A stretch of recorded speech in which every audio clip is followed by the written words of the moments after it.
সামনে ইলেকশন, বড়াবড়ি করবেন, নবীর সুন্নাত আছে না নাই? হ্যাঁ, কি কয়? ভোটাভুটির ভিতরে নবীর সুন্নাত আছে? কি কয়, ভোটাভুটির ভিতরে নবীর সুন্নাত আছে? নাই, ভোটাভুটির ভিতরে নবীর সুন্নাত নাই। কিন্তু হ্যাঁ, ভোটাভুটি যেহেতু গণতন্ত্র, গণতন্ত্র তো ইসলাম সমর্থন করে, সেজন্য এখানে নবীর সুন্নাত নাই। ঘুমাতে যাবেন, নবীর সুন্নাত আছে না নাই? আপনি ঘুম থেকে জাগ্রত হইলেন, নবীর সুন্নাত আছে না নাই? আপনি খানা খাওয়ার জন্য দস্তরখানে বসলেন, নবীর সুন্নাত আছে না নাই? আপনি দস্তরখান থেকে উঠে পড়লেন, নবীর সুন্নাত আছে না নাই? আপনি ওয়াশরুমে যাবেন, সেখানে নবীর সুন্নাত আছে না নাই? বের হবেন, নবীর সুন্নাত আছে না নাই? আপনি জামা পরিধান করবেন, নবীর সুন্নাত আছে না নাই? মসজিদে গমন করবেন, নবীর সুন্নাত আছে না নাই? মসজিদ থেকে বের হবেন, নবীর সুন্নাত আছে না নাই? আলহামদুলিল্লাহি নাহমাদুহু ওয়া নাস্তাঈনুহু ওয়া নাস্তাগফিরুহু ওয়া নাউযু বিল্লাহি মিন শুরুরি আনফুসিনা ওয়া মিন সাইয়্যাতি আ'মালিনা। من يهده الله فلا مضل له ومن يضلله فلا هادي له ونشهد أن سيدنا وسندنا وحبيبنا وطبيبنا وقلوبنا ومولانا محمد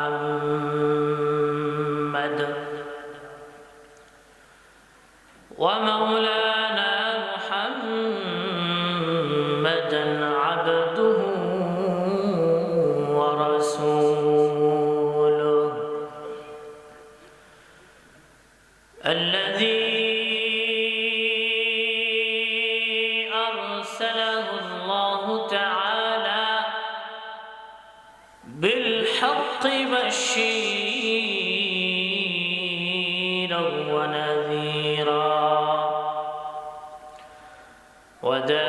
وداعيا إلى الله بإذنه وسراجا وقمرا منيرا. أما بعد فقد قال الله تعالى في كلامه المجيد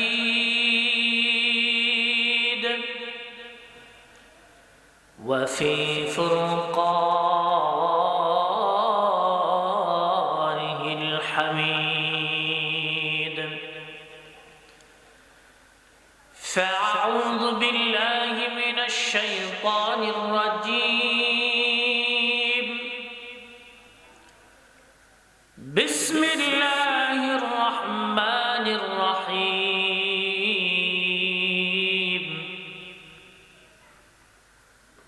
قل إن كنتم تحبون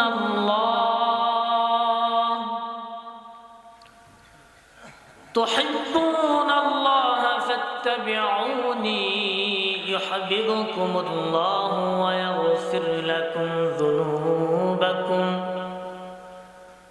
والله غفور رحيم.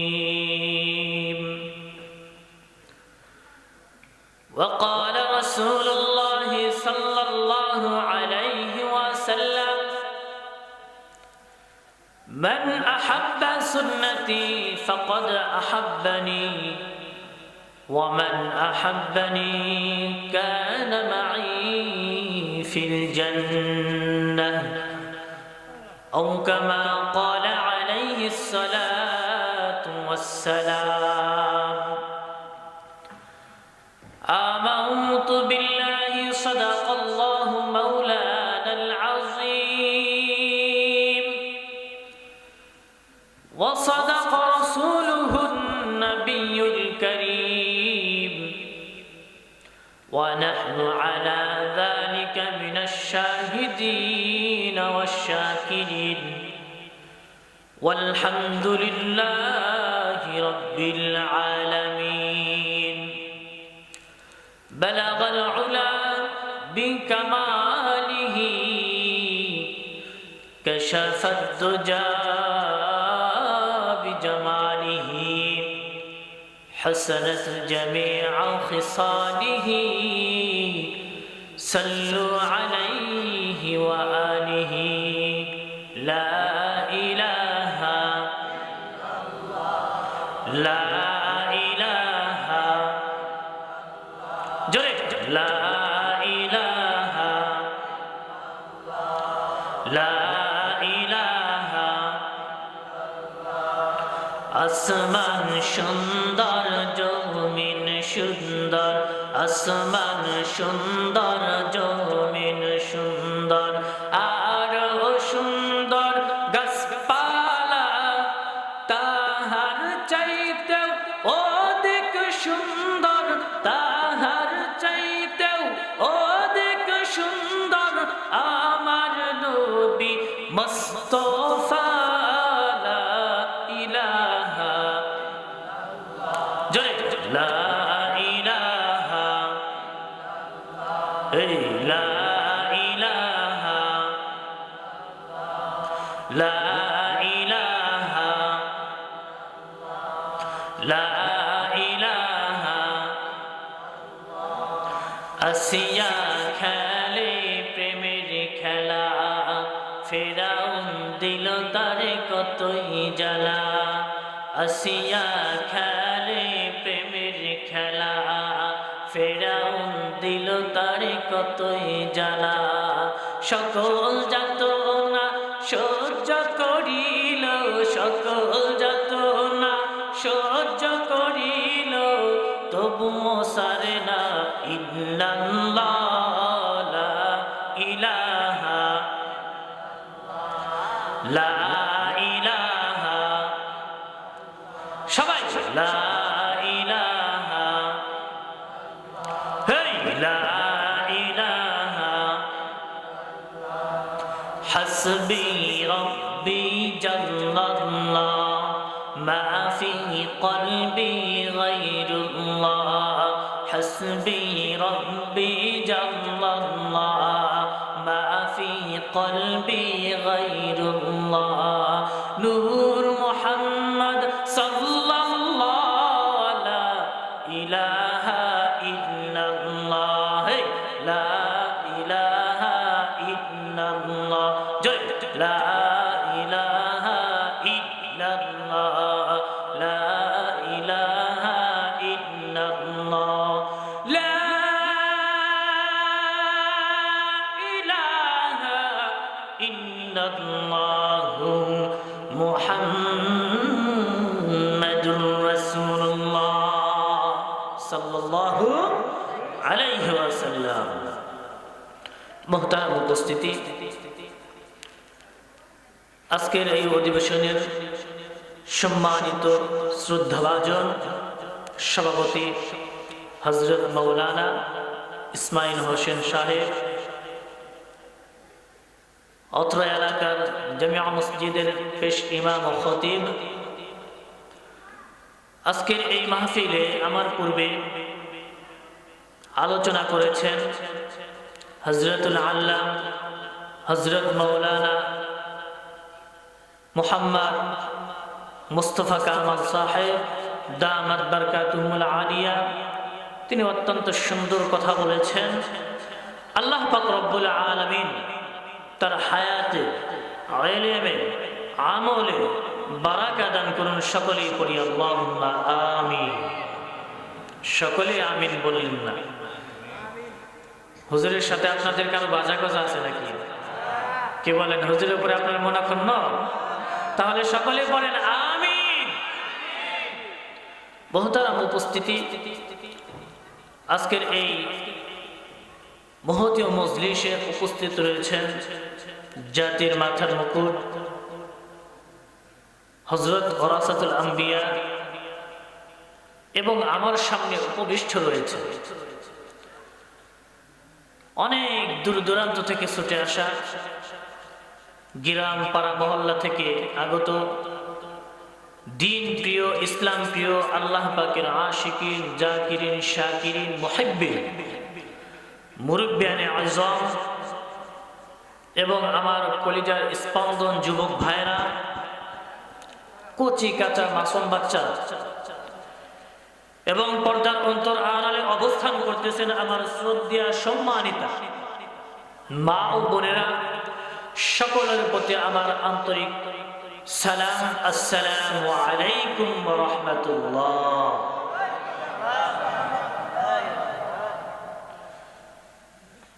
আজকের এই মাহফিলে আল্লাহ পাক রব্বুল আলামিন আমাদেরকে আসার বসার তৌফিক দান করেছেন, সেজন্য আপনারা সকলে খুশি না বেজার? যদি খুশি হয়ে থাকেন তাহলে আমার আল্লাহকে দুহাত তুলে সকলেই দেখান। লিল্লাহি তাকবীর, লিল্লাহি তাকবীর। দিন ইসলাম, দিন ইসলাম, দিন ইসলাম, দিন ইসলাম। আল কোরআনের আলো, আল হাদিসের আলো, আল কোরআনের আলো, আল হাদিসের আলো।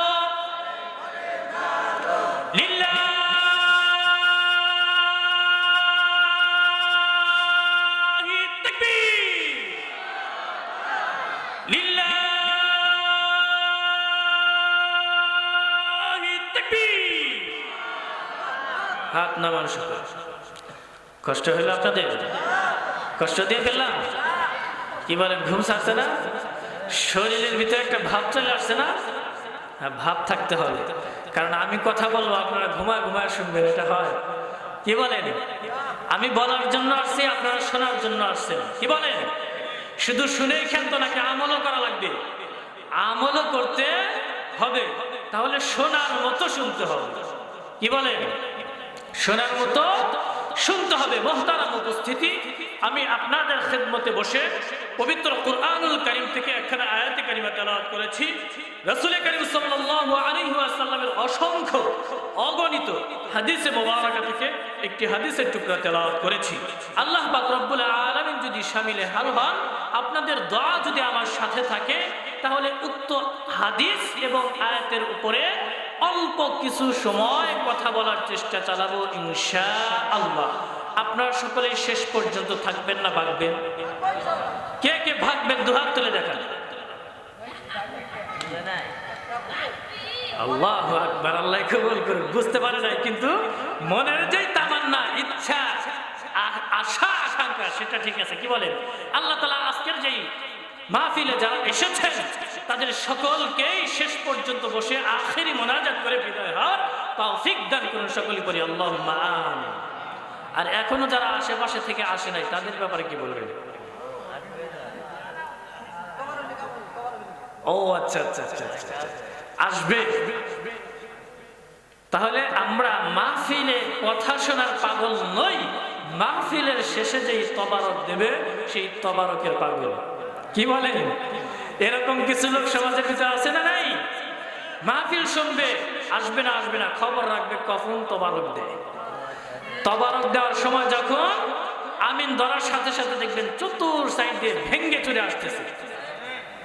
ঠিক বললাম না ভুল বললাম? আপনারা ঠিক বললেও ঠিক, আপনারা ঠিক না বললেও ঠিক। কারণ ইতিপূর্বে আমি অনেক মাহফিলে দেখেছি, যখন আখেরি মোনাজাতে হাত তুলি তখন মনে হয় যে কেমন জানি গর্জন শুরু হয়েছে, মনে হয় মেঘ ডাকলে যেরকম গড় গড় গড় গড় আওয়াজ হয় না, ওই রকম আওয়াজ হয়। পরে শেষে জানতে পারি যে মোনাজাত শুরু হয়েছে। তো চতুর্পাশ থেকে যুবক শ্রেণী যারা, তারা দৌড়ে আসতেছে। মোনাজাতে শরীক হওয়ার পর তারা কি করবে? তবারক নেবে। মুহতারাম উপস্থিতি, আজকেও যারা এই চিন্তা চেতনা করে রয়েছেন, তাদের এই চিন্তা চেতনা নিতান্তই ভুল। কি বলেন? এটা ভুল সিদ্ধান্ত। আজকে আপনাদের এই গ্রামে এত সুন্দর একটা আয়োজন করা হয়েছে, এমন আয়োজন কি প্রত্যেক দিন করা হয়? কি বলেন? প্রত্যেক দিন হয়? এমন আয়োজন প্রত্যেক দিন হয় না, চাইলেও এমন আয়োজন প্রত্যেক দিন করা সম্ভব নয়। আল্লাহ পাক রব্বুল তাওফিক দিয়েছেন, সেজন্য এমন একটা সুন্দর ব্যবস্থাপনার আয়োজন করা সম্ভব হয়েছে। আমরা যারা বসেছি আর যারা বসি নাই, এদের ভিতরে কারা দামি? বলেন তো, কারা দামি? যারা বসেছে আজকের এই মাহফিলে তারা দামি, যারা বসতে পারে নাই তারা ক্ষতিগ্রস্ত। কেমন দামি? স্যাম্পল একটা উদাহরণ দেই, উদাহরণ না দিলে তো আপনারা বুঝবেন না। যারা এসেছে তারা কি পরিমাণ দামি, আর যারা এখনো আসে নাই, মাহফিলের প্যান্ডেলে বসে নাই, তারা যে কি পরিমাণ ক্ষতিগ্রস্ত হইল এর ন্যূনতম একটা উদাহরণ দেই। তার আগে ছোট্ট করে আর একটা কথা বলি। আষাঢ় মাসের ভিতরে বৃষ্টি হয় না? হয় না? কি বলে? নতুন পানি আসে না? আসে না? আসে। এই পানির ভিতরে এক শ্রেণীর মাছ আছে, দেখবেন যে উজান চলে, আছে না নাই? উজান চলে, দেখবেন অল্প পানি পাইলেই তারা লাফালাফি করে, অল্প পানি পাইলেই লাফালাফি করে এবং উজান চলতে থাকে, খুব শক্তি দেখায়। এবং অনেক সময় দেখা যায় পানি না থাকলেও কাদা মাটির ভিতরে তারা দৌড়াইতেছে। হয় না এরকম? দেখেন না এরকম? চরাঞ্চলের মানুষই তো, আশেপাশে নদী খাল বিল আছে না নাই? আছে, এগুলো দেখার কথা। তাহলে যাদের ভিতরে ন্যূনতম ঈমান রয়েছে আর কোরআন সুন্নাহর আলোচনা যেখানে হবে, ওই মাছের মতো তারা ডেঙ্গিয়ে উজান চলে, পানি না পাইলেও কাদা মাটির ভিতরে ছেঁচড়া হইলেও গোয়ের পায়রা হইলেও এই মাহফিলের ভিতরে উপস্থিত হওয়ার চেষ্টা করবে। আর যাদের ভিতরে ন্যূনতম ঈমান নাই তারা কোনো কিচ্ছুই না, তাদের আষাঢ় মাসও নাই, হ্যাঁ, জ্যৈষ্ঠ মাসও নাই, সব মাস তাদের কাছে কি সমান। ওই যে বলছিলাম, যারা আসছে তারা লাভবান, যারা আসে নাই তারা ক্ষতিগ্রস্ত। যারা আসছে তারা কি পরিমাণ লাভ হয়েছে? আমার কথা না, আল্লাহ রাসূল সাল্লাল্লাহু আলাইহি ওয়াসাল্লামের কথা। কার কথা? রাসূল সাল্লাল্লাহু আলাইহি ওয়াসাল্লামের কথা। রাসূল করিম সাল্লাল্লাহু আলাইহি ওয়াসাল্লাম বলেন, এই যে এমন মজমা, এমন আয়োজন যেখানে করা হয়, এই আয়োজনটার পুরাটাই এই যে চতুর্পাশ দিয়ে সামানা ঘিরে রাখছে না, বেষ্টন করে রাখছে না, আমরা তো শুধু আমাদের চর্ম চক্ষু দিয়ে দেখতেছি সামানা দিয়ে চতুর সাইড দিয়ে বেষ্টন করে রাখছে। কিন্তু আল্লাহর হাবিব সাল্লাল্লাহু আলাইহি ওয়াসাল্লাম এই মজলিস সম্পর্কে বলেন যে এই মজলিস সামিয়ানা দ্বারা শুধু ভরপুর করে, সামিয়ানা দ্বারা শুধু বেষ্টন করে রাখে নাই, বরং আল্লাহ পাক রব্বুল আলামিন তার রহমতের ফেরেশতা দিয়ে এই মজলিসকে বেষ্টন করে রেখেছেন। সুবহানাল্লাহ। শুধু তাই নয়, মুসলমান ভাইরা আমার, আল্লাহর হাবিব সাল্লাল্লাহু আলাইহি ওয়াসাল্লাম বলেন, যেই মজলিসের ভিতরে কোরআনে কারীমের আলোচনা হয়, যেই মজলিসের ভিতরে মুসলমান ভাইরা আমার নবীর সুন্নাহের আলোচনা হয়, ওই মজলিসের ভিতরে আল্লাহ পাক রব্বুল আলামিন তার আসমান থেকে অনাবরত রহমত নাজিল করতে থাকে। তাহলে এই যে আমরা এই সামিয়ানার নিচে, এই বেষ্টনীর ভিতরে যারা আছি, আমাদের উপরে আল্লাহ তাআলার রহমত অঝোর ধারে বৃষ্টির ন্যায় বর্ষিত হচ্ছে। এটাই আমাদের লাভ, এটাতেই আমরা লাভবান। আর যারা এখনো পর্যন্ত আমাদের এই সামিয়ানার ভিতরে আসতে পারে নাই, তারা এই লাভ থেকে বঞ্চিত।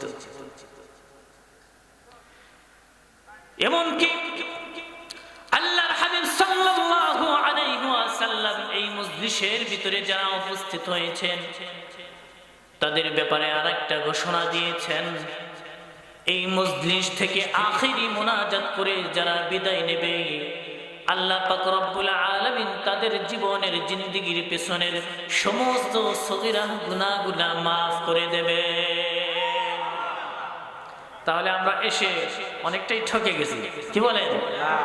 অনেক ঠকছি না? লাভ হয়েছে না হয় নাই? যদি লাভ হয়ে থাকে, লাভ যদি পেয়ে থাকেন, মনে করে থাকেন, তাহলে যেই মহান আল্লাহ পাক রব্বুল আলামিন সুস্থতার নিয়ামতের সাথে পা পা হাঁটি হাঁটি করে এই বরকতময় মজলিসে উপস্থিত হওয়ার তৌফিক দান করেছেন, সেই মহান আল্লাহ তাআলার দরবারে সকলেই শুকরিয়া আদায় করি, পড়ি আলহামদুলিল্লাহ। এই যে আলহামদুলিল্লাহ পড়লাম, এর বিনিময়ে আল্লাহ পাক রব্বুল আলামিন আমাদেরকে কি দেবেন বলবো? কি বলেন, বলবো? এই যে একবার আলহামদুলিল্লাহ পড়লাম, এটার বিনিময়ে আল্লাহ পাক রব্বুল আলামিন কি দিবেন? সরকারে দো আলম জনাবে মুহাম্মদুর রাসূলুল্লাহ সাল্লাল্লাহু আলাইহি ওয়াসাল্লাম বলেন, একবার যদি সুবহানাল্লাহ বলা যায়, তাহলে আসমান এবং জমিন এর মাঝে যত ফাঁকা জায়গা রয়েছে আল্লাহ পাক রব্বুল আলামিন নেকি দিয়ে ভরপুর করে দেয়। সুবহানাল্লাহ, কি পরিমাণ নেকি! একবার সুবহানাল্লাহ বলে চিন্তা করছেন? যারা এখনো আসে নাই, সুবহানাল্লাহ বলে নাই, তারা তো এই ফজিলত থেকেও বঞ্চিত। ঠিক বললাম না ভুল বললাম? তারা এই ফজিলত থেকেও বঞ্চিত।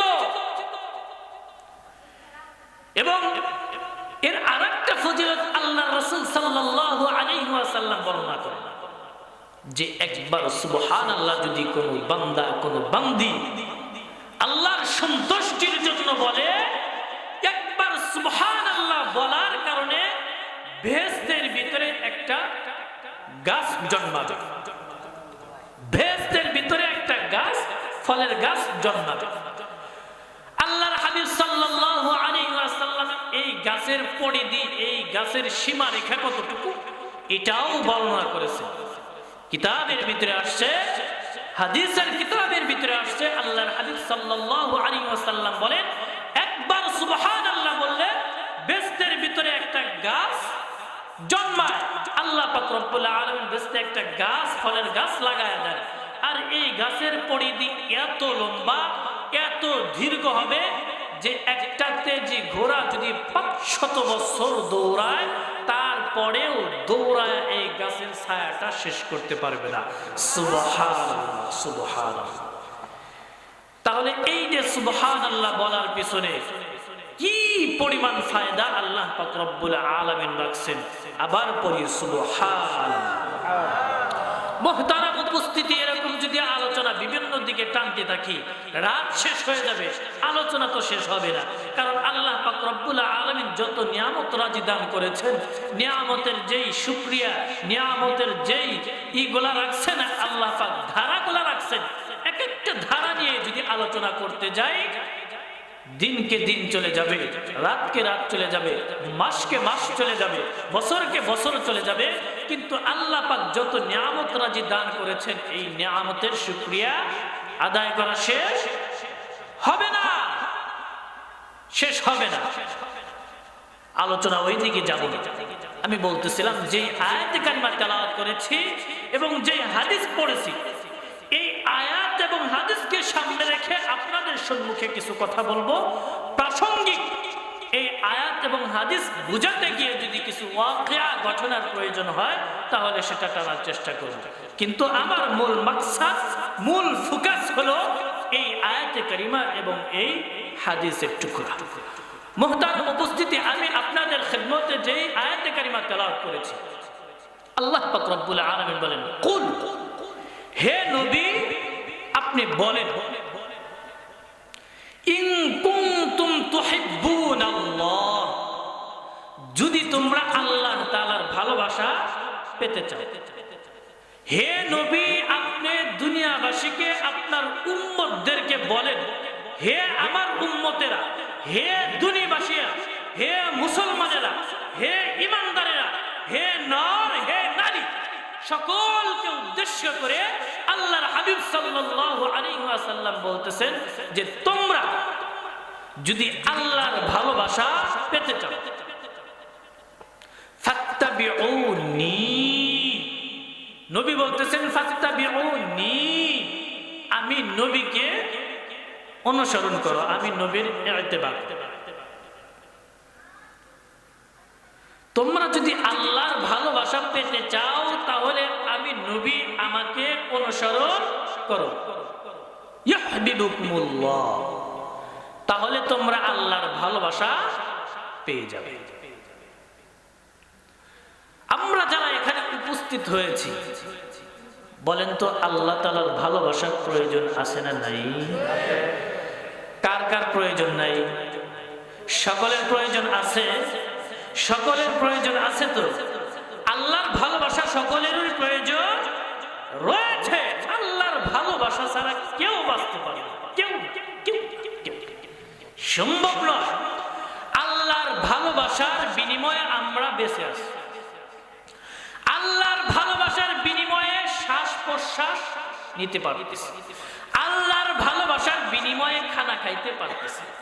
আল্লাহর ভালোবাসার বিনিময়ে সুস্থতার নিয়ামত পেয়েছি। সব কিছুই আল্লাহ তাআলার ভালোবাসা। একজন মুমিনকেও আল্লাহ তাআলা ভালোবাসেন, একজন কাফেরকেও আল্লাহ তাআলা কি করেন?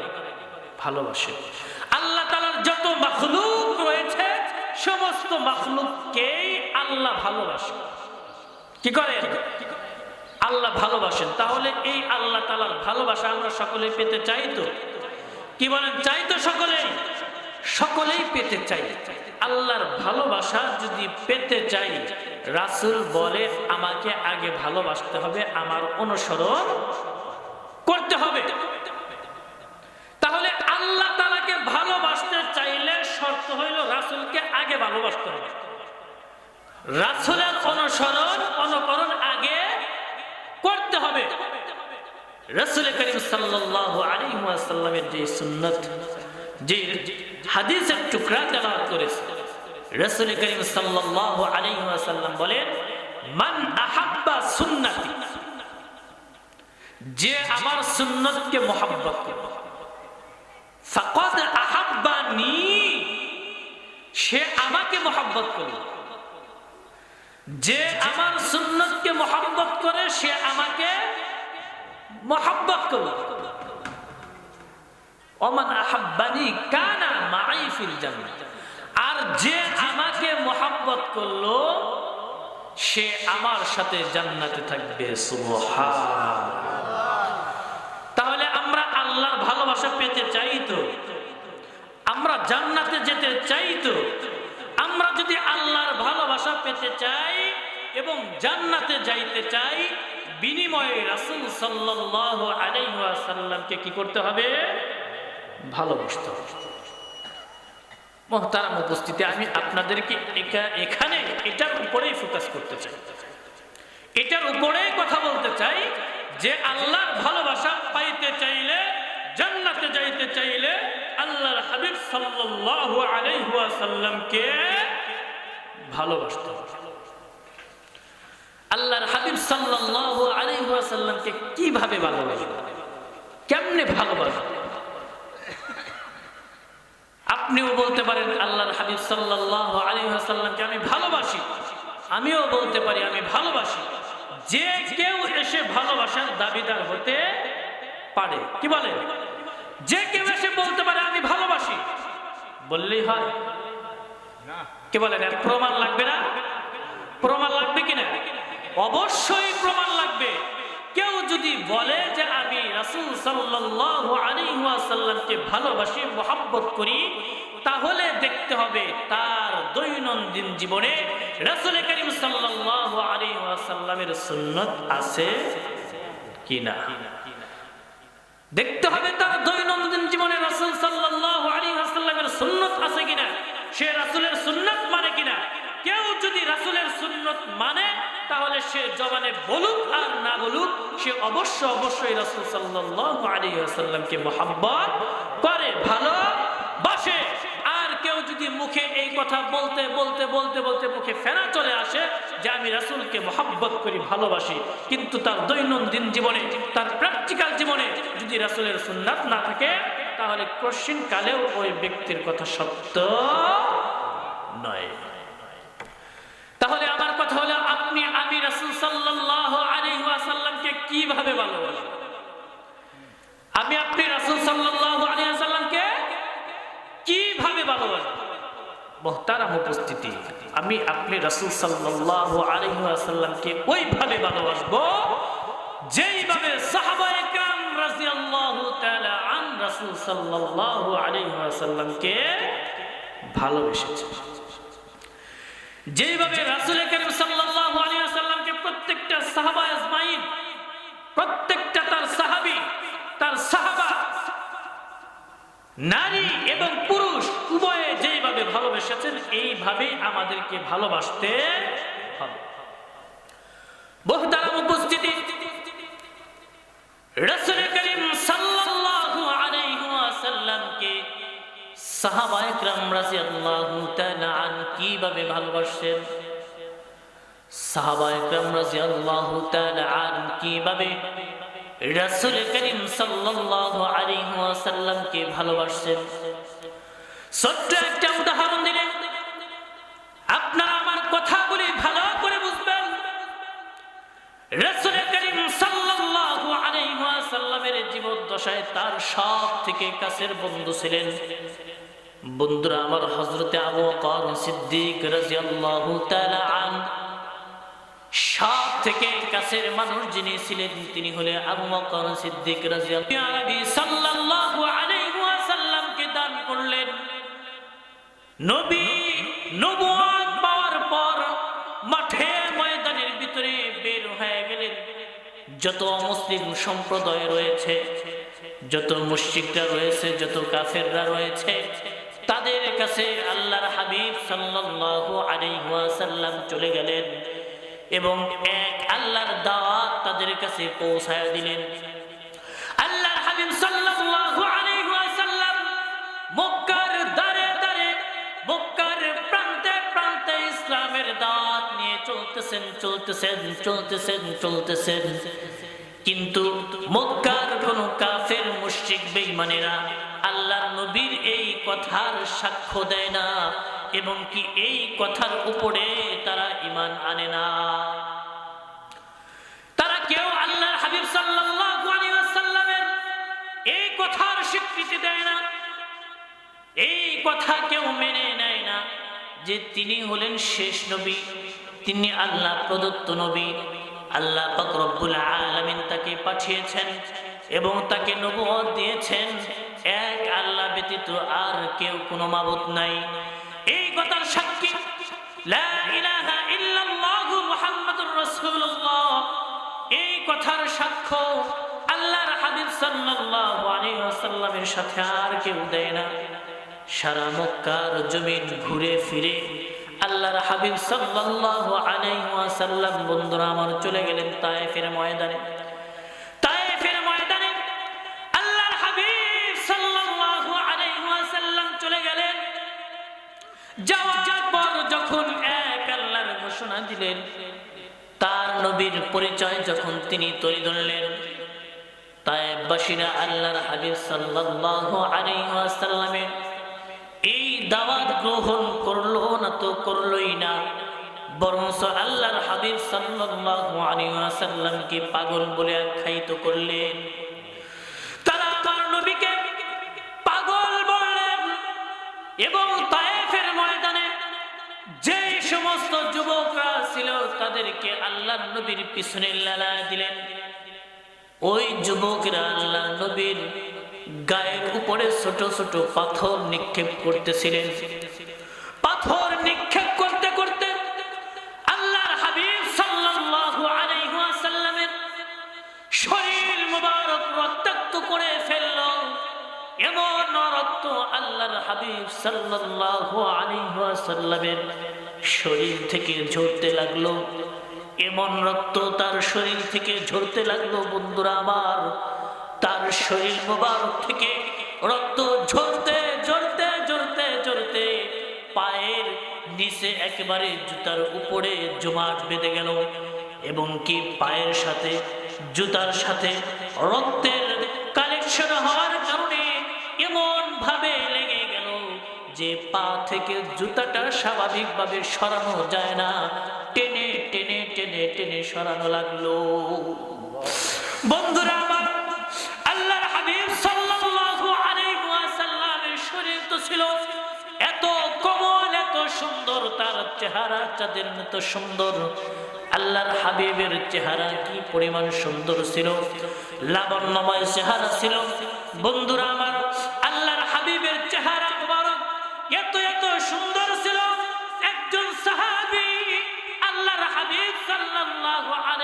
সাল্লামের এই চেহারার বর্ণনা শামাইলে তিরমিজির ভিতরে তুলে ধরেছেন।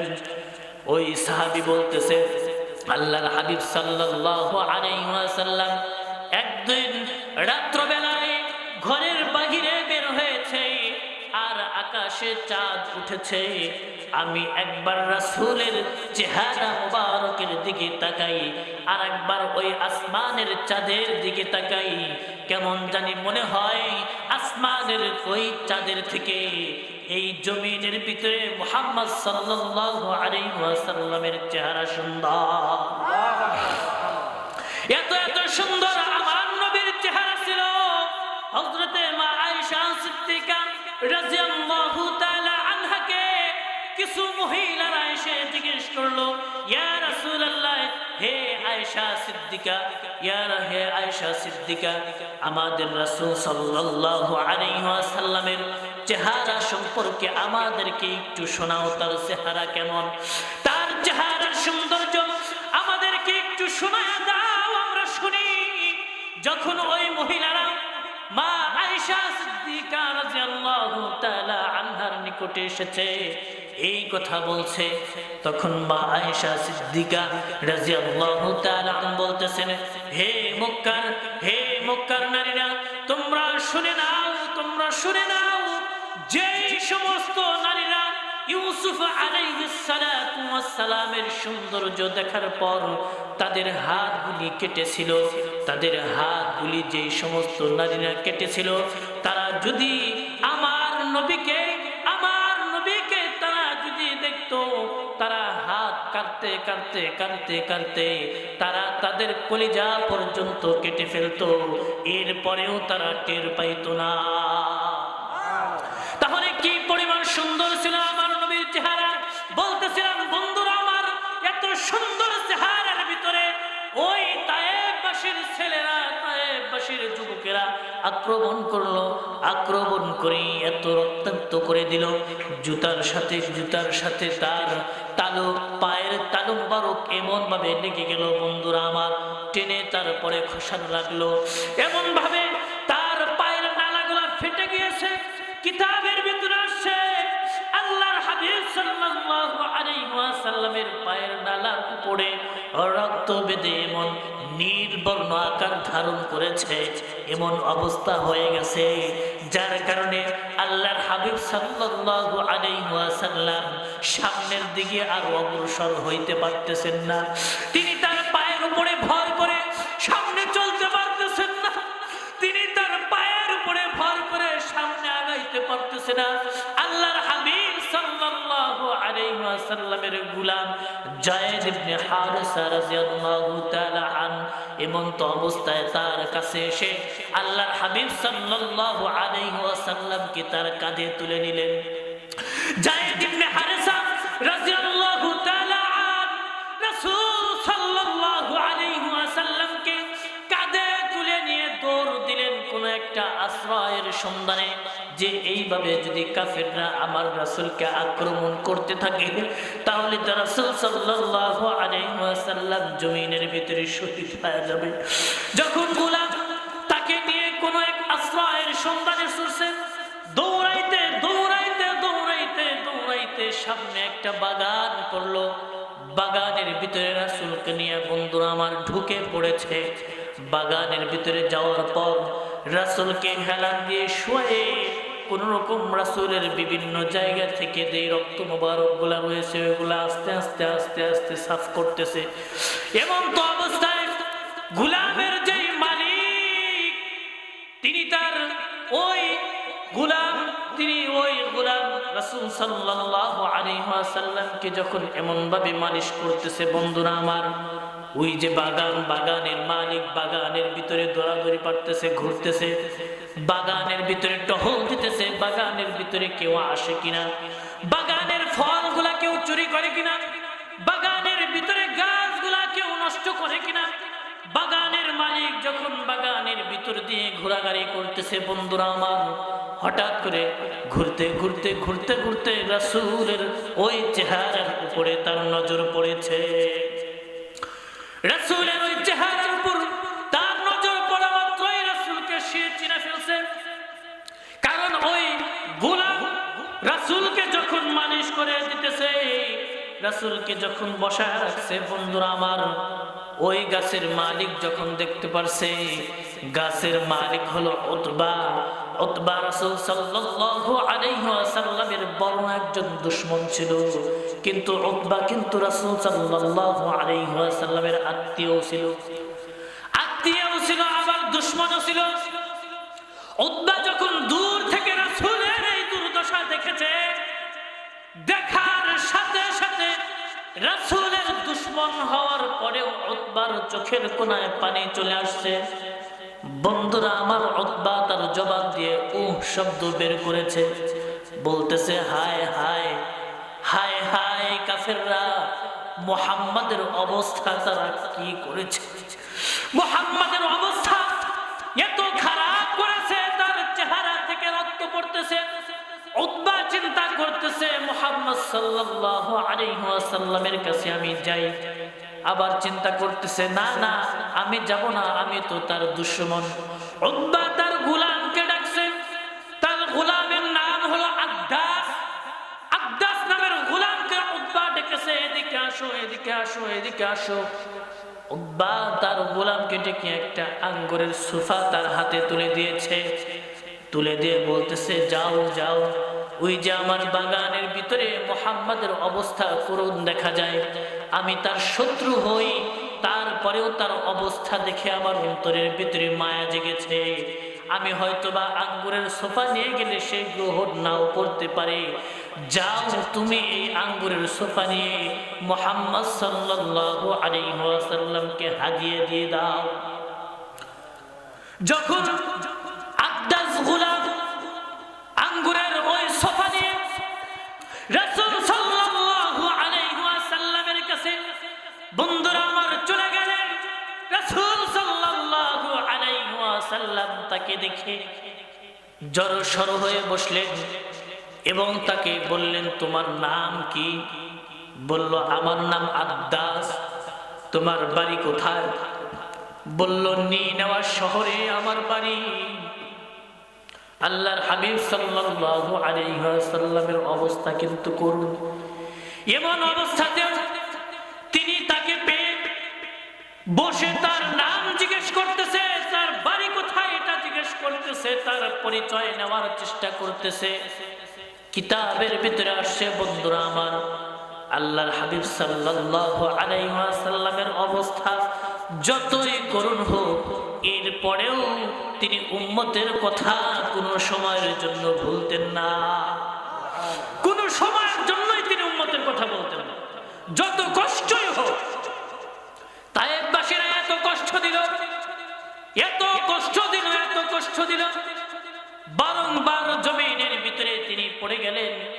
আল্লাহ পাক রব্বুল আলামিন জিবরাইল আমিন আলাইহিস সালাতু ওয়াস সালামকে পাঠিয়ে দিলেন, জিবরাইল যান যান আমার বন্ধুর সাথে সাক্ষাৎ করো।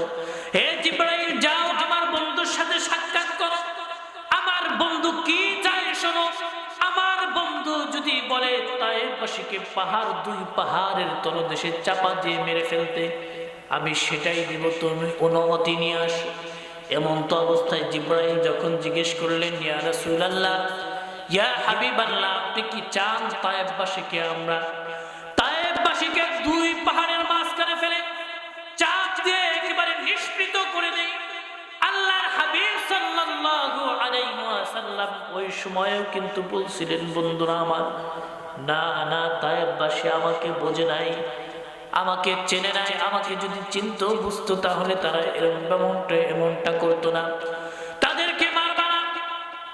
হয়তোবা তারা আমাকে মানে নাই, তারা আমাকে অনুসরণ করে নাই, তারা আমাকে তাড়িয়ে দিছে, তাদের পরের যে প্রজন্মগুলো আসবে তাদের ভিতর থেকে কেউ আমার ধর্মকে গ্রহণ করবে, তাদের ভিতর থেকে কেউ আমার ধর্মকে অনুসরণ করবে না, না, তায়েফবাসীকে নিষ্পিত করা যাবে না। এমন অবস্থাতেও তিনি বদদোয়া করেন নাই। এই যে গোলাম আসছে, গোলামের সাথে কৌশল বিনিময় করতেছে, আল্লাহর হাবিব সাল্লাল্লাহু আলাইহি ওয়াসাল্লাম কিন্তু নিজের শরীরের দিকে তাকাইতেছেন না, নিজের দূর অবস্থার কথা কিন্তু স্মরণ করতেছেন না। আল্লাহর হাবিব সাল্লাল্লাহু আলাইহি ওয়াসাল্লামকে আল্লাহ পাক রব্বুল আলামিন ওই যে মেরাজে নিয়ে গেলেন। মেরাজে যাওয়ার পরও কিন্তু আল্লাহর হাবিব সাল্লাল্লাহু আলাইহি ওয়াসাল্লাম তার উম্মতের কথা বলেন নাই না বলছেন?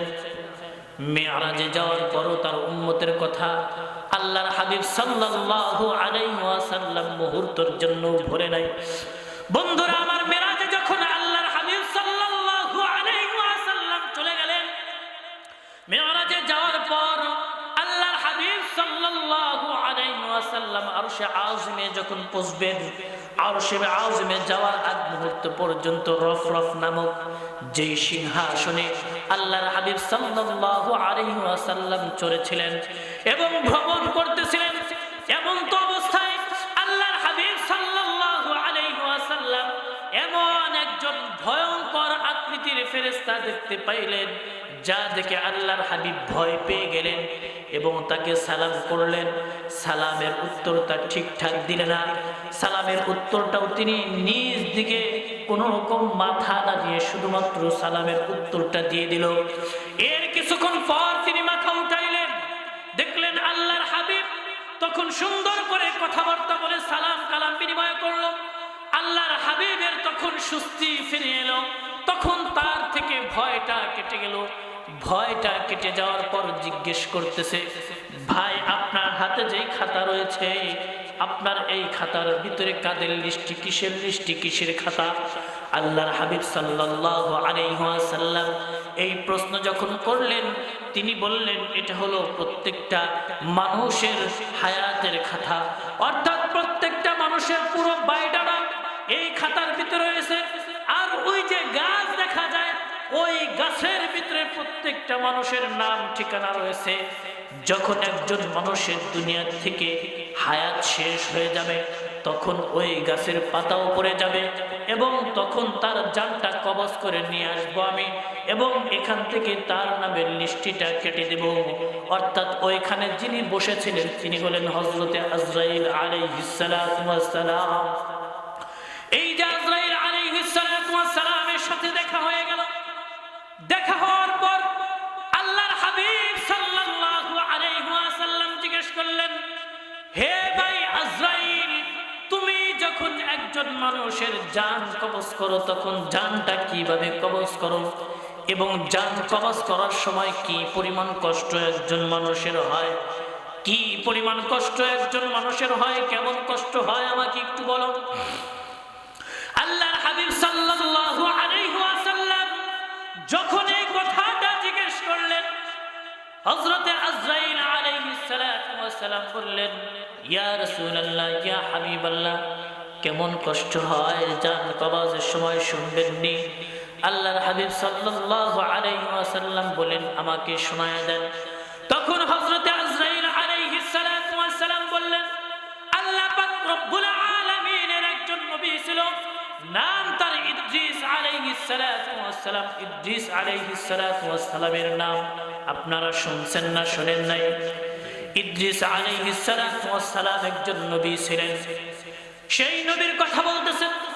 ইদ্রিস আলাইহিস সালাতু ওয়াস সালাম আল্লাহ পাকের কাছে বললেন, হে আল্লাহ, মৃত্যুর স্বাদ কেমন, মরণের স্বাদ কেমন, মৃত্যু বরণ করলে কি পরিমাণ স্বাদ হয়? আজরাইল যখন জানটা কবজ করে তখন কি পরিমাণ লাগে, কেমন কষ্ট লাগে, কেমন কষ্ট লাগে? এই কষ্টটা অনুভব করার মতো, এই কষ্টটা অনুভব করার ইচ্ছা আমার হয়েছে। ইদ্রিস আলাইহিস সালাতু ওয়াস সালাম এই কথা যখন আল্লাহ পাক রব্বুল আলামিনকে বললেন, আল্লাহ পাক রব্বুল আলামিন হযরতে আজরাইল আলাইহিস সালাতু ওয়াস সালামকে হুকুম করলেন, আজরাইল যাও যাও, ইদ্রিসের জানটা কবজ করে নিয়ে আসো। ইদ্রিস আলাইহিস সালাতু ওয়াস সালামের জান আজরাইল আলাইহিস সালাতু ওয়াস সালাম কবজ করলেন। এরপর আবার আল্লাহ পাক রব্বুল আলামিন তাকে আবার জানটা ফিরিয়ে দিলেন। ফিরিয়ে দেওয়ার পর তাকে জিজ্ঞেস করা হইল, মৃত্যুর স্বাদটা কেমন পেয়েছেন? মৃত্যু যন্ত্রণাটা আপনার কাছে কেমন মনে হয়েছে? ইদ্রিস আলাইহিস সালাতু ওয়াস সালাম বলেন, তাজা ধর পরে একজন মানুষের শরীর থেকে চামড়া টেনে টেনে টেনে টেনে খসাইলে যেই পরিমাণ কষ্ট হয় তার থেকেও বেশি কষ্ট আমার অনুভব হয়েছে। তাজা ধর পরে একজন মানুষ ইনজেকশন ছাড়া অবশ ছাড়া তার শরীর থেকে চামড়া টেনে টেনে খসাইলে যেই পরিমাণ কষ্ট লাগে আমি ইদ্রিসেরও মরণের সময় এই পরিমাণ কষ্ট লাগছে। এই কথা ইদ্রিস আলাইহিস সালাতু ওয়াস সালাম বলার পরে হযরতে আজরাইল আলাইহিস সালাতু ওয়াস সালাম বলতেছেন, খোদার কসম করে বলতেছি আপনার জানটা যত সহজ করে আমি বের করেছি আজ পর্যন্ত এত সহজ করে কারো জান আমি কবজ করি না। চিন্তা করছেন কত মারাত্মক কথা। ইদ্রিস আলাইহিস সালাতু ওয়াস সালাম বলতেছে একজন তাজা ধর পরে মানুষের শরীর থেকে চামড়া খসাইলে যেই পরিমাণ কষ্ট হয় তার থেকেও বেশি কষ্ট আমি পাইছি আমার থেকে যখন জান কবজ করা হইল। তখন আজরাইল বলতেছে আমি সব থেকে কম কষ্ট দিয়ে আপনার জানটা বের করেছি। তাই এত রাসূল করিম সাল্লাল্লাহু আলাইহি ওয়াসাল্লাম যখন এই কথা হযরত আজরাইল আলাইহিস সালাতু ওয়াস সালামের জবান থেকে শুনলেন তখন তিনি উম্মতের মায়ায় কেঁদে ফেললেন। মেরাজে সাত আসমানের উপরে সেইখানে কাণ্ড সেইখানে ঘটনা। এই অবস্থা শুনে রাসূল করিম সাল্লাল্লাহু আলাইহি ওয়াসাল্লাম সেখানে কেঁদে ফেললেন।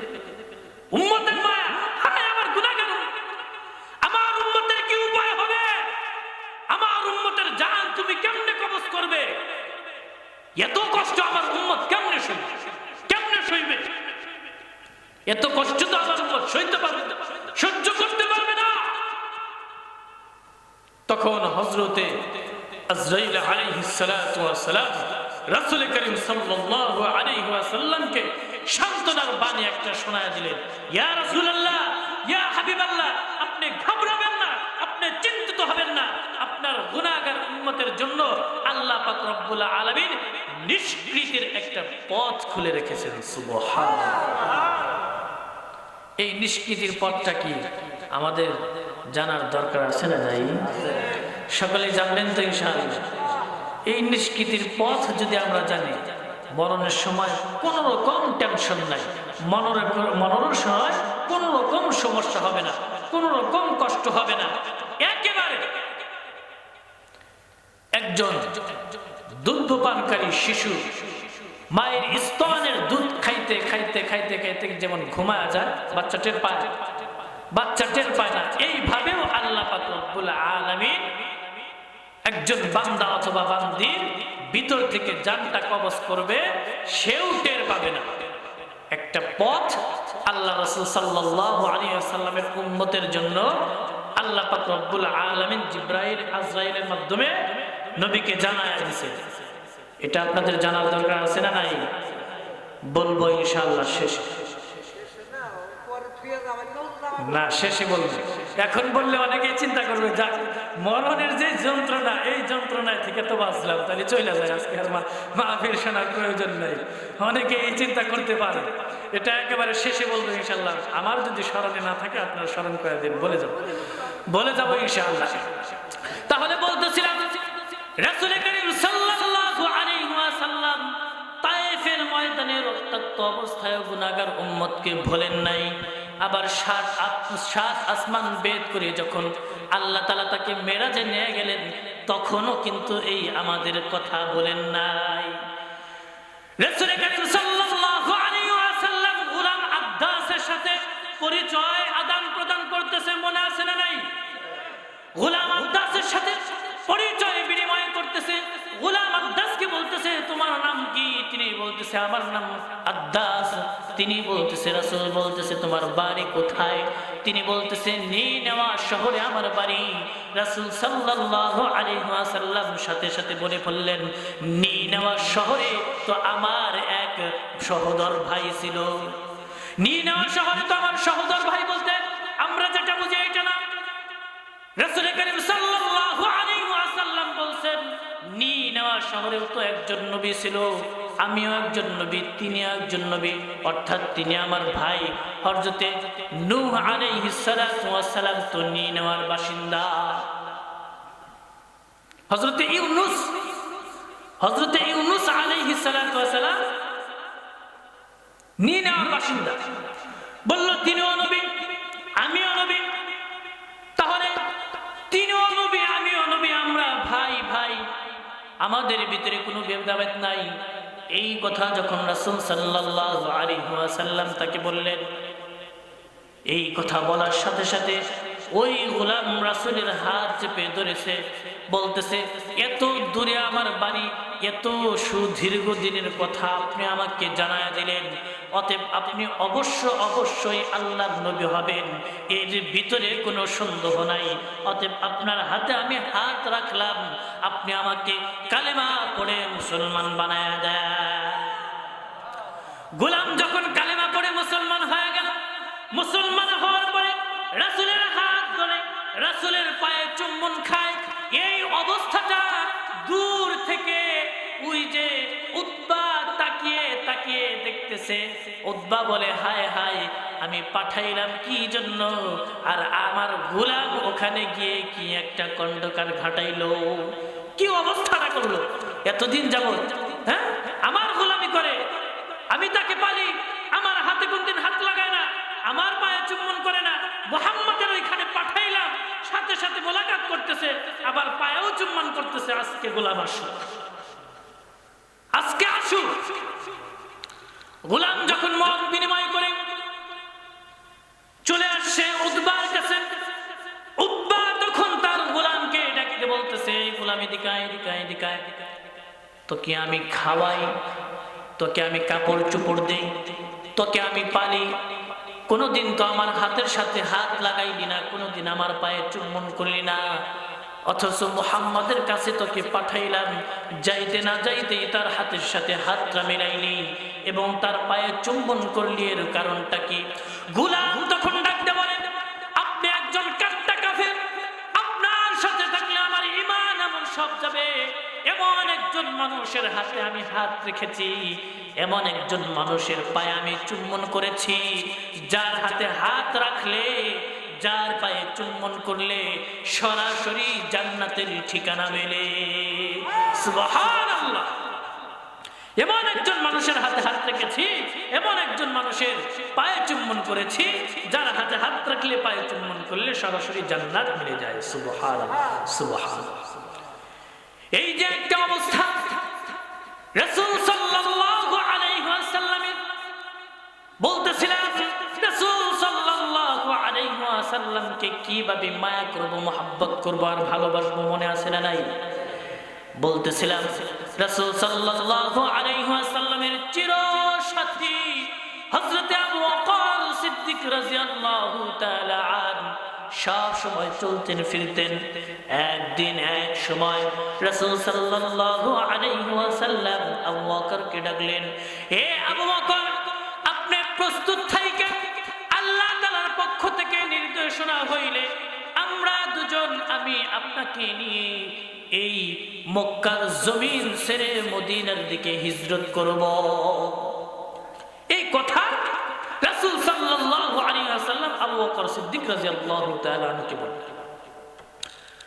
আবু বকর সিদ্দিক রাদিয়াল্লাহু তাআলা আনহু রাসূল করিম সাল্লাল্লাহু আলাইহি ওয়াসাল্লামের এই ঘোষণা শোনার পর তিনি তার গাট্টি বস্তা যা কিছু রয়েছে সব কিছু বেঁধে রেডি রয়েছেন। একদিন, দুই দিন, তিন দিন নয়, মাসকে মাস চলে যায়, রাসূল সাল্লাল্লাহু আলাইহি ওয়াসাল্লাম আর কোনো খবর নাই। খবর নাই বলতে হিজরতের কোনো কথা বলে না। দীর্ঘদিন পর রাসূল সাল্লাল্লাহু আলাইহি ওয়াসাল্লাম রাত্রবেলায় ঘোর অন্ধকারের ভিতরে হযরতে সিদ্দিক আকবর সিদ্দিক রাদিয়াল্লাহু তাআলা আনহুর দরজায় গেলেন। দরজায় যাওয়ার পর টোকা দিয়েছেন, আবু বকর, হিজরতের ঘোষণা হয়েছে, আল্লাহ মদিনায় হিজরত করতে বলেছে, তাড়াতাড়ি বের হয়ে আসেন, আমরা মদিনায় হিজরত করব। একটা ডাক দেওয়ার সাথে সাথে আবু বকর রাদিয়াল্লাহু তাআলা আনহু দরজা খুলে হাজির লাব্বাইক দিয়েছে। সুবহানাল্লাহ। তো আসতে বললেন যে গভীর রাত্রিবেলায় একটা মাত্র ডাক দিছে, আবু বকর সিদ্দিক বলতেছে লাব্বাইক ইয়া রাসূলুল্লাহ ইয়া হাবিবাল্লাহ আমি হাজির। আল্লাহ রাসূল সাল্লাল্লাহু আলাইহি ওয়াসাল্লাম বলতেছেন এ আবু বকর আপনি কি ঘুমান নাই রে আবু বকর? আবু বকর সিদ্দিক রাদিয়াল্লাহু তাআলা আনহু বলতেছেন ইয়া রাসূলুল্লাহ ইয়া হাবিবাল্লাহ একদিন নয়, 2 দিন নয়, 1 মাস নয়, 2 মাস নয়, দীর্ঘ 6 মাস আগে আপনি আমাকে বলেছিলেন হিজরতের সাথী হবে। খোদার কসম করে বলতেছি 6 মাস যাবত আমি বিছানার সাথে পিঠ লাগাই না। 6 মাস যাবত আমি আবু বকর বিছানার সাথে পিঠ লাগাই না। আমার গাট্টি বস্তা যা কিছু রয়েছে সব কিছু আমি আমার কাঁধে লইয়া আমি দরজার কাছে হেলান দিয়ে থাকি গো নবী। কবে কোন দিন কোন সময় আপনি ডাক দেন আর আমি উপস্থিত হতে দেরি করি। আপনি নবী হাবিব সাল্লাল্লাহু আলাইহি ওয়াসাল্লাম বললেন চলো চলো রাত্রিবেলায় আমাদেরকে মক্কা ছাড়তে হবে। আল্লাহর হাবিব সাল্লাল্লাহু আলাইহি ওয়াসাল্লাম যখন আবু বকরকে নিয়ে পথ চলতেছেন, বন্ধুরা আমার কথাগুলি দিলের কান লাগায় শুনবেন। এই হিজরতের ঘটনা আবু বকরের সাথে রাসূলের হিজরতের ঘটনা, রাসূলের সাথে আবু বকরের এই ঘটনা তাফসীর কারকগণ, হাদিস বিশারদগণ যারা এই ঘটনাকে লিপিবদ্ধ করেছেন তারা সকলেই হাউমাউ করে কেঁদেছেন। তাদের চোখের পানির মাধ্যমে কাগজ এবং কলমগুলা ভিজে গেছে। কারণ আবু বকর যখন রাসূলের সাথে চলতেছে, একবার আবু বকর সিদ্দিক রাসূলের পিছনে পিছনে যায়, একবার আবু বকর সিদ্দিক রাসূলের সামনে সামনে চলে, একবার ডান দিকে চলে আর একবার বাম দিকে চলে। চতুর্পাশে এমন ভাবে যখন চলতেছে বন্ধুরা আমার, রাসূল সাল্লাল্লাহু আলাইহি ওয়াসাল্লাম ডেকে বলেন আবু বকর আপনি এমন করেন কেন? একবার আমার পিছনে যান, একবার আমার সামনে আসেন, একবার আমার ডানে যান, একবার আমার বামে যান। এর কারণটা কি? আবু বকর সিদ্দিক রাদিয়াল্লাহু তাআলা আনহু বলেন ইয়া রাসূলুল্লাহ ইয়া হাবিবাল্লাহ আমি যখন আপনার পিছনে পিছনে যাই আমার মনে হয় সামনে থেকে শত্রুরা আপনাকে আক্রমণ করবে, সাথে সাথে আমি সামনে চলে যাই। ইয়া রাসূলুল্লাহ ইয়া হাবিবাল্লাহ আমি যখন আপনার সামনে সামনে চলতে থাকি গো নবী, তখন আমার মনে হয় পিছন থেকে কাফেররা আপনাকে আক্রমণ করবে, সাথে সাথে আমি আবু বকর দৌড় দিয়ে পিছনে চলে যাই। আবার যখন পিছনে চলতে থাকি গো নবী, মনে হয় ডান দিক থেকে আপনাকে আক্রমণ করবে, ডান দিকে চলে যাই। ডান দিকে চলতে থাকি, মনে হয় বাম দিক থেকে কাফেররা না জানি আপনাকে আক্রমণ করে বসলো, লাফ দিয়ে আমি বাম দিকে চলে আসবো নবী। এমন করতে করতে করতে করতে আবু বকর রাদিয়াল্লাহু তাআলা রাসূল সাল্লাল্লাহু আলাইহি ওয়াসাল্লামের সাথে চলতেছে চলতেছে চলতেছে চলতেছে, দীর্ঘ পথ পাড়ি দেয়, দিন যায় রাত হয়, রাত কেটে যায় দিন হয়, দিন বড় চলতে চলতে চলতে চলতে রাসূল সাল্লাল্লাহু আলাইহি ওয়াসাল্লামের নুরানি চেহারার ভিতরে ঘাম জড়তেছে, ঘাম চলে আসছে। রাসূল সাল্লাল্লাহু আলাইহি ওয়াসাল্লামের চেহারায় ঘাম। আবু বকর রাদিয়াল্লাহু তাআলা ঘামগুলো মুছে দেয়, ঘামগুলো মুছে দেয় আর বলে ইয়া রাসূলুল্লাহ ইয়া হাবিবাল্লাহ আপনি একটু জিরায় নেন, আপনি একটু আরাম করে নেন। আরাম করার পর আবার চলতেছে, আবার চলতেছে, আবার চলতেছে, আবার চলতে চলতে চলতে চলতে সামনে যখন গাড়ি হেরা পড়ে গেল, আল্লাহর হাবিব সাল্লাল্লাহু আলাইহি ওয়াসাল্লাম বললেন আবু বকর আল্লাহ তাআলার পক্ষ থেকে নির্দেশনা হয়েছে এই গুহার ভিতরে আমাদেরকে অবস্থান করতে হবে, এই গুহার ভিতরে আমাদেরকে অবস্থান করতে হবে। আবু বকর আল্লাহর হাবিব সাল্লাল্লাহু আলাইহি ওয়াসাল্লাম এই কথা বলার পর আবু বকর সিদ্দিক রাদিয়াল্লাহু তাআলা আনহু বলতেছেন ইয়া রাসূলুল্লাহ ইয়া হাবিবাল্লাহ আপনি তো ঘেমে গেছেন, আপনি তো ক্লান্ত ক্লান্ত, আপনি আমার ঘাড়ের উপরে উঠে বসেন, আমি পালকি হয়ে আপনাকে উপরে উঠায়া নিয়ে যাই। আপনি আমার ঘাড়ে ওঠেন, আমি পালকি হয়ে আপনাকে নিয়ে যাই। অথচ দুইজনই সফর করতেছে। আবু বকরও ঘেমে গেছে, আবু বকরও ক্লান্ত শান্ত শরীর নিয়ে।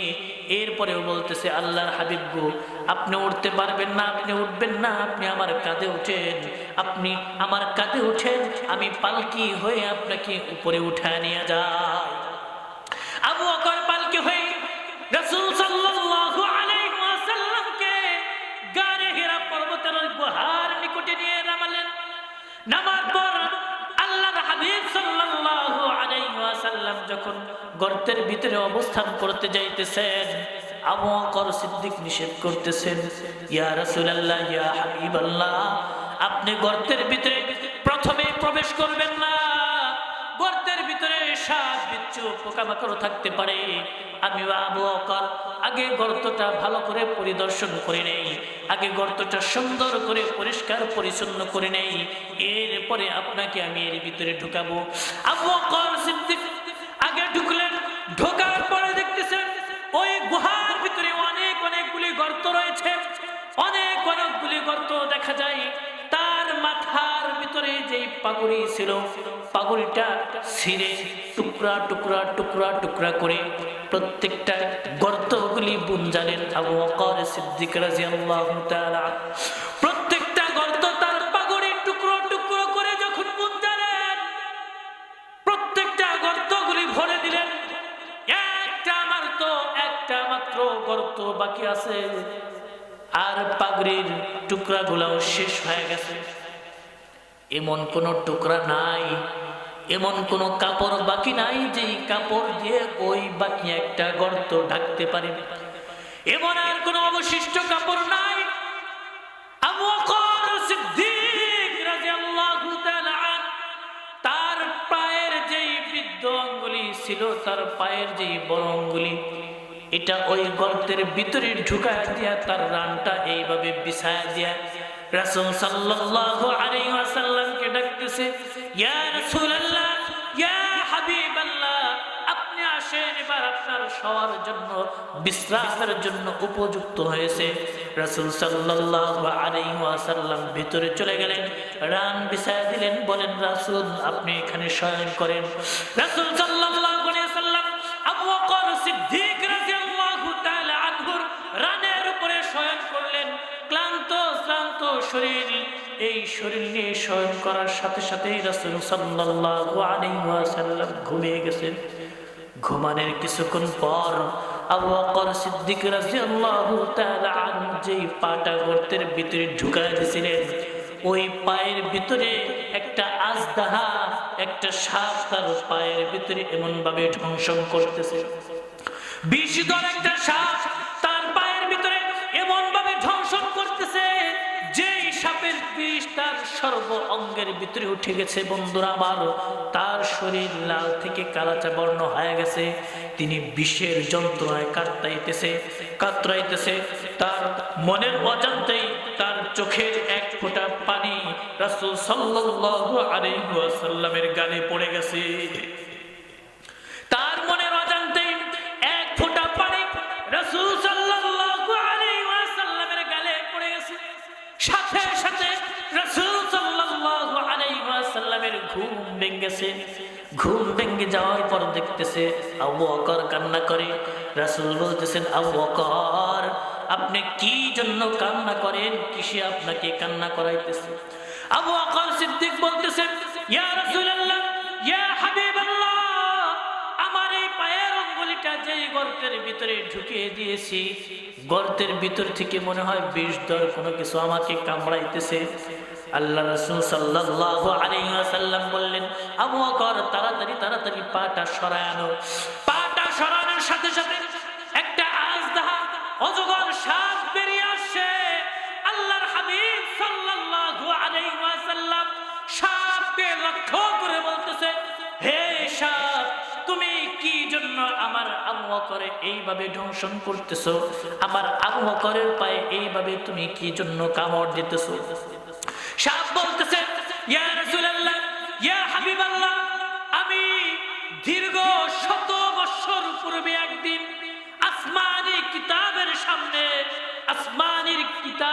দর্শ হইতেছিল, সেখান দিয়ে হেঁটে যাইতেছিলাম। ওই দর্শের ভিতরে আলোচনা হইতেছিল আপনি নাকি 100 বৎসর পরে এই দুনিয়ার জমিনে আসবেন এবং আল্লাহ তাআলার নির্দেশে এই গুহার ভিতরে অবস্থান করবেন। 100 বৎসর যাবত আমি এই গুহার ভিতরে অবস্থান করতেছি কেবলমাত্র আপনার সাথে সাক্ষাৎ করার জন্য। সাপ বলতেছে, ইয়া রাসূলুল্লাহ, ইয়া হাবিবাল্লাহ, 100 বৎসর আগে আমি একটা আসমানি কিতাবের দর্শের সামনে দিয়ে যাইতেছিলাম, সেখানে আলোচনা হইতেছিল আপনি দুনিয়া আসবেন এবং এই গর্তের ভিতরে আপনি হিজরতের সময় কাটাবেন। আমি সেই 100 বছর আগে থেকে খানা পিনা না করে শুধুমাত্র আপনাকে দেখার উদ্দেশ্য করে এখানে অবস্থান করতেছি। আর আবু বকর আপনাকে দেখার বাধা প্রদান করেছে, সেই জন্য ইশকের জ্বালা সইতে না পেরে আমি আবু বকরের পায়ের ভিতরে দংশন করেছি। বহুতারাম উপস্থিতি বলতেছিলাম আবু বকর সিদ্দিক রাদিয়াল্লাহু তাআলা রাসূল সাল্লাল্লাহু আলাইহি ওয়াসাল্লামের কি পরিমাণ দূরদের সাথে ছিলেন। সাপে কামড়ায় পুরা শরীর বিষাক্ত হয়ে গেছে, এমন তো অবস্থায়ও তার পাটা চুল পরিমাণ নাড়াচাড়া করে না, যাতে করে রাসূলের ঘুম ভেঙে যাবে, রাসূল কষ্ট পাবে। চুল পরিমাণ নাড়াচাড়া করে না, কষ্টে যন্ত্রণায় বিষাক্তের কারণে তার পুরো শরীর কালো হয়ে গেছে, কান্না করতেছে, এরপরেও পাটা একটু নাড়াচাড়া করে না। রাসূলের যদি ঘুম ভাঙ্গে যায়, রাসূলের ঘুম যদি ভাঙ্গে যায়, আমার রাসূল কষ্ট পাবে, ঘুমাইছে। এই পরিমাণ মুহাব্বত আমার রাসূলকে আবু বকর সিদ্দিক রাদিয়াল্লাহু তাআলা আনহু করছে। এত এত মুহাব্বত করার কারণে, হিজরতের সাথে হওয়ার কারণে, 6 মাস পূর্ব থেকে প্রস্তুতি গ্রহণ করার কারণে আবু বকর সিদ্দিক রাদিয়াল্লাহু তাআলা আনহু দাম এই পরিমাণ হয়েছে, কিয়ামত পর্যন্ত আনেওয়ালা যত উম্মত আসবে সকলের নেকির পাল্লা যদি এক পাল্লায় রাখা হয়, অপর দিকে যদি আবু বকরের নেক রাখা হয়, তাহলে কিতাব বলে, হাদিস বলে আবু বকরের সবই বেশি হবে। সুবহানাল্লাহ, সুবহানাল্লাহ। এই নবীকে ভালোবাসার দরকার আছে না নাই? আছে না নাই? তারা উপস্থিতি, নবীকে ভালোবাসতে গেলে দৈনন্দিন জীবনে আমরা যা করি প্রত্যেকটা কাজের সাথে নবীর সুন্নতকে মিলাইতে হবে। প্রত্যেকটা কাজের সাথে নবীর সুন্নতকে মিলাইতে হবে। আমি যেই কাজ করি দেখতে হবে আমার এই কাজের ভিতরে নবীর সুন্নাত আছে না নাই। যদি থাকে তাহলে এটা করা যাবে, এটা নবীর সুন্নাত। যদি না থাকে তাহলে সেটা করা যাবে না, সেটা নবীর সুন্নাত নয়। আমি যেটা করি এটাই যে নবীর সুন্নাত হবে এমনটাও নয়। আমি যেটা করি এটাই যে নবীর সুন্নাত হবে এমনটা নয়। নবীর সুন্নাত তো নবীর সুন্নাত। আমি একটা কাজ করি, সে কাজের ভিতরে নবীর সুন্নাত নাই থাকতে পারে, সে কাজের ভিতরে নবীর সুন্নাত নাই থাকতে পারে, নবীর সুন্নাহ অনুযায়ী নাই হইতে পারে, তাই বলে যে সেটাই করে যাব এমনটা তো নয়। এটা বাদ দিতে হবে যে না, আমি এই কাজ করে আসতেছি, এটার ভিতরে নবীর সুন্নাত নাই তো কি হয়েছে? কি হয়েছে মানে নবীর সুন্নাত নাই মানে আপনাকে এটা বাদ দিতে হবে, করা যাবে না, করা যাবে না। প্রত্যেকটা ক্ষেত্রে, প্রত্যেকটা ক্ষেত্রে আপনি ঘুমাতে যাবেন, নবীর সুন্নাত আছে না নাই? আপনি ঘুম থেকে জাগ্রত হইলেন, নবীর সুন্নাত আছে না নাই? আপনি খানা খাওয়ার জন্য দস্তরখানে বসলেন, নবীর সুন্নাত আছে না নাই? আপনি দস্তরখান থেকে উঠে পড়লেন, নবীর সুন্নাত আছে না নাই? আপনি ওয়াশরুমে যাবেন, সেখানে নবীর সুন্নাত আছে না নাই? বের হবেন, নবীর সুন্নাত আছে না নাই? আপনি জামা পরিধান করবেন, নবীর সুন্নাত আছে না নাই? মসজিদে গমন করবেন, নবীর সুন্নাত আছে না নাই? মসজিদ থেকে বের হবেন, নবীর সুন্নাত আছে না নাই? সামনে ইলেকশন বড়াবড়ি করবেন, নবীর সুন্নাত আছে না নাই? হ্যাঁ, কি কয়? ভোটাভুটির ভিতরে নবীর সুন্নাত আছে? কি কয়? ভোটাভুটির ভিতরে নবীর সুন্নাত আছে? নাই, ভোটাভুটির ভিতরে নবীর সুন্নত নাই। কিন্তু হ্যাঁ, ভোটাভুটি যেহেতু গণতন্ত্র, গণতন্ত্র তো ইসলাম সমর্থন করে, সেজন্য এখানে নবীর সুন্নত নাই। কিন্তু ন্যায় অন্যায়